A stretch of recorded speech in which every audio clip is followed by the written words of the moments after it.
Hi, Mikel. Just wanted to ask about Lucas Torreira. Obviously, we've seen the team news update this morning that he's fractured his ankle. How is he since the news broke? He was quite positive this morning. I spoke with him. He was in pain.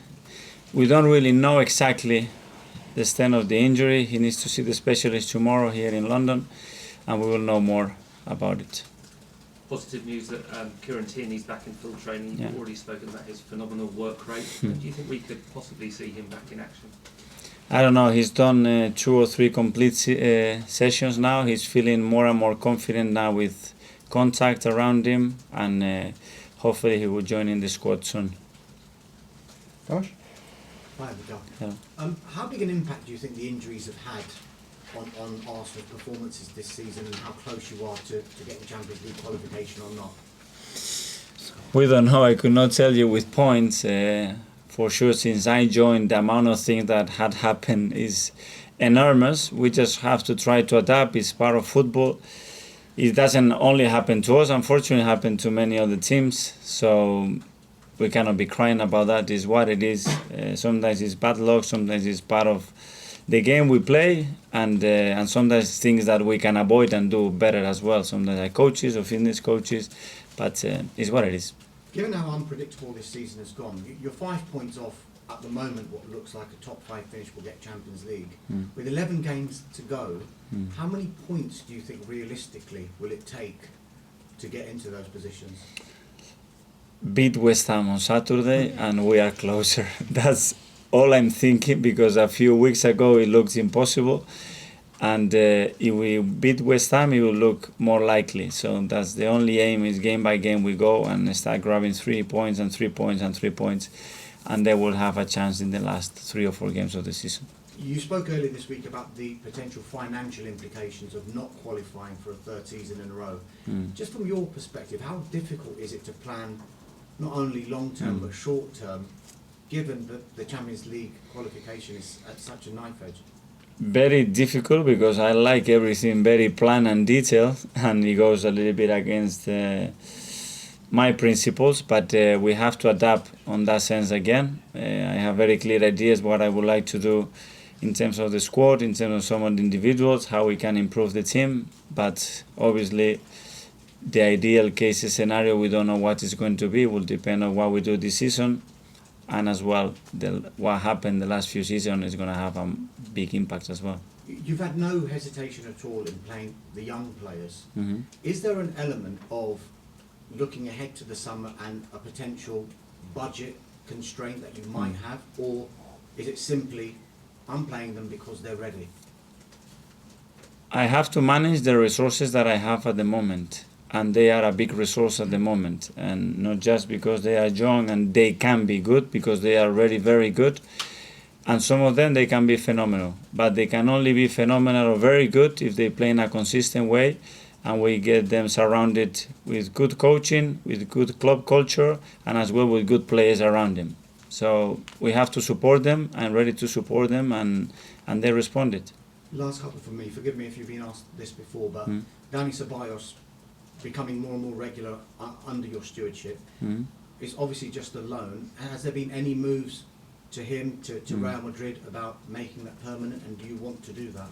No, we haven't had any discussions about it. I'm really happy with Dani, what he's bringing to the team right now. It took him a while since his injury to get to the level that he has, and I've seen in the past, and he's performing much better now, and that's why he's playing much more games.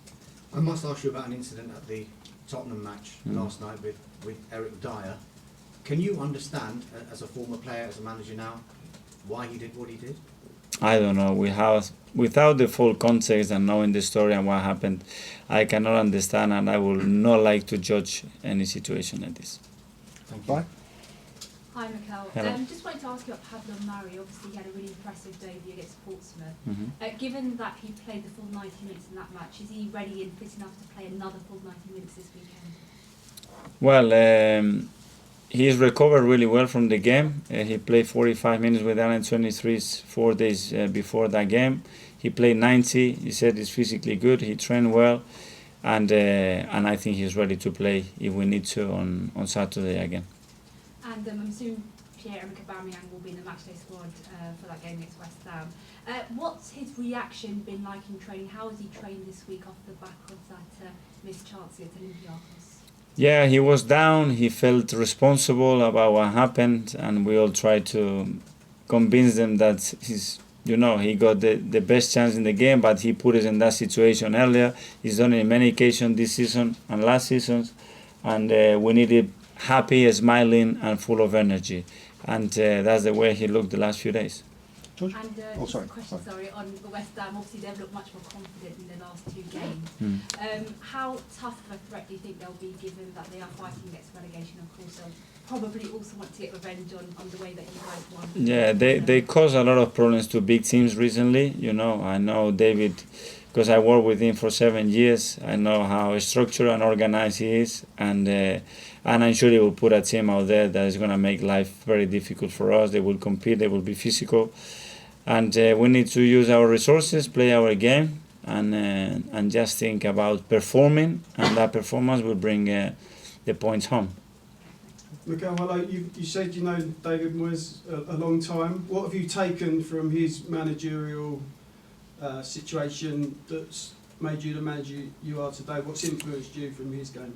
The thing that I admire most is the person, who he is, his values, how he deals with people, how he treats people, how he treated the players when we were there, how well he dealt with creating a culture around a club, a chemistry between the players, and believe that we could do something as a team.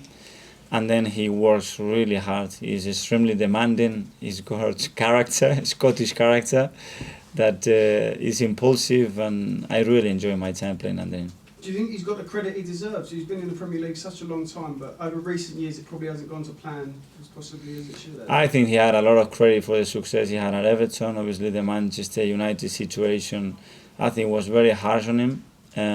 I know what he is as a manager, and my opinion hasn't changed at all. Did you speak to him before you took this job at all? Yeah, I spoke with him a few times, yeah. What did he say? Can we ask? Did he... He's always been very supportive. He has a great belief in me, and we maintain a really good relationship. And will you meet him for a drink after the match? Absolutely, yes. And just one on Aubameyang. Is there any plans to sit down with him at some point in the next few weeks and talk about... We will have to do that at some stage before the end of the season, for sure. And we'll see the intentions that we have, his intentions, where we are sitting on that moment. I think it's difficult to predict that context right now. And it'd be easier for you if you had Champions League football, I suppose. For me, it's very easy. I want to keep him in any circumstances. Thank you. Mikel, can I just ask, in terms of the Man City game being rearranged at short notice, it's left a lot of fans frustrated. Do you feel sympathy with them? Absolutely. I think the ones that are paying the price for is our fans. No time to plan. Is what it is. We could not do anything about it. Even for us, it wasn't the right day to play that game for the schedule that we have. But we don't make those decisions. We will try to support the fans as much as possible and give them everything they need to be able to travel to Manchester and support the team. But as you said, it's not ideal. Just to confirm, that was a Premier League decision, not an Arsenal decision, obviously. Yeah. Did Arsenal fight against it at all? No, we try to expose the dates and the moments that it was better and it suited more and it made more sense. But at the end of the day, they have some games that they have to fit in and they have to protect themselves and find a way. Has the date left you frustrated at all? It's what it is. I'm so used to this. They made the decision. We have to accept the plan quickly, how we're going to do that, when we're going to travel, hotels, everything, logistics, and focus on Saturday, which is the important game. Anything else for the broadcast section, guys? Okay, so everything now is 10:30 Friday night. 10:30